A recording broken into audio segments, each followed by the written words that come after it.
Yummy grapes. Kain tayo guys.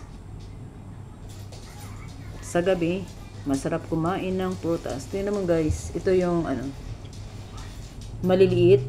Nang nakaraan, kumain ako ng malaking grapes. Ngayon naman is maliliit naman siya guys. Yun, maliliit siya. The smallest grapes. Yun, maliliit siya guys. Pero masarap siya. Ito yata yung ginagawang yung pasas. Hindi ba? Yan. Kain tayo. Grapes. Masarap siya, guys. Yan. Sobra siyang sarap.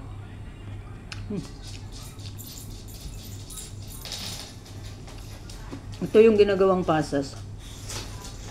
Ang sarap. 750 dirham to guys, yung isang ganito, 750 dirham. Kita mong dami. Ayan, di ba? Addict lang ako sa prutas. Kasi naman kumain ako ng kung ano-ano. Ang sarap.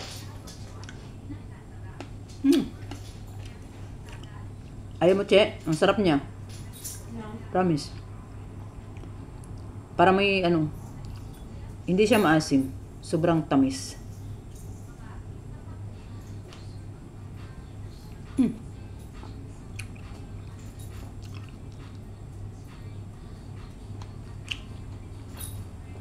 Sarap lang guys. Tingnan mo yun. Gaano siya kaliit.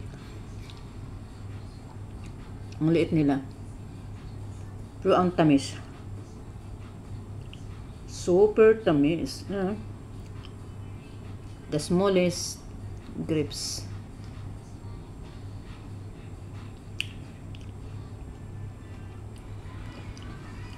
Ang sarap. Mahilig ako guys sa grapes. Isa sa mga prutas na paborito ko is grapes. Tingnan mo kung gaano sila kaliit.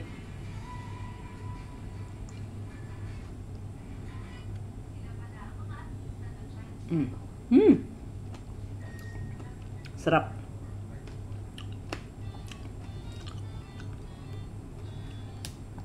Ang tamis-tamis. Masarap talaga guys.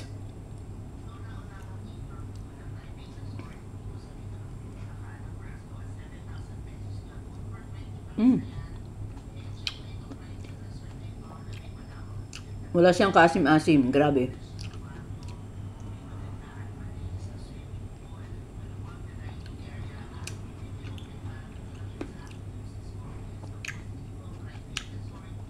Kasarap.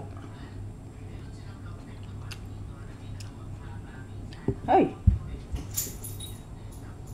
Takot ako. Baka mahulog yung alaga ko. Ang grapes kasi bawal sa aso guys.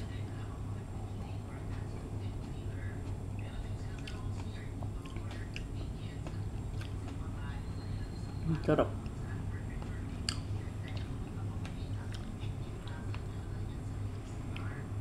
Naalala ko dati sa Syria Sa Syria ako dati, isang mangkok. Bago matulog, isang mangkok na grapes kinakain ko. Sa Syria kasi guys, maraming grapes.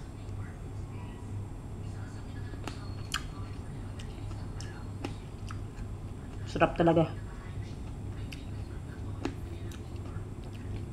Mahilig talaga ako guys sa prutas. Pag ginugutom ako sa gabi, gusto ko prutas yung kinakain ko.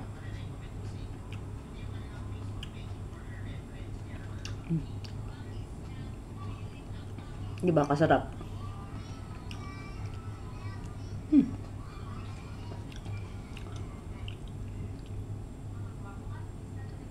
Kita nyo, ang tamis. Grabe. Yan, very beautiful. And guys, ubas. Sarap. Tikman mo, Che. Ang sarap talaga, Che. Ubas. Huwag ka mag-ano dyan. Tikman mo. Wag yung paa ko na. Malaga ako. Masarap siya. Ang liliit Nagtatayin ko nung na. nakaraan naman, ang lalaki. Mm-mm.